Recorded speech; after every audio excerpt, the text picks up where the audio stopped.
summary. Let us summarize what we have learned in this module. A spreadsheet is a software that stores data and information in the form of rows and columns. The document which we create in Excel is called as workbook. The extension of a workbook is .xlsx. A worksheet is a collection of rows and columns. A cell is an intersection of row and column. The cell address is column name followed by row number.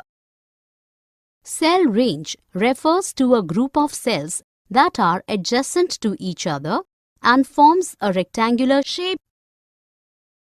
Formula is an expression that calculates the value of a cell. Function is a predefined formula which is already available in Excel. The AutoSum is the feature of Excel that helps us to do the addition.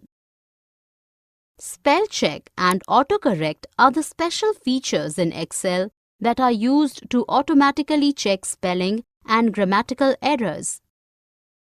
Print command is used to print the Excel worksheet.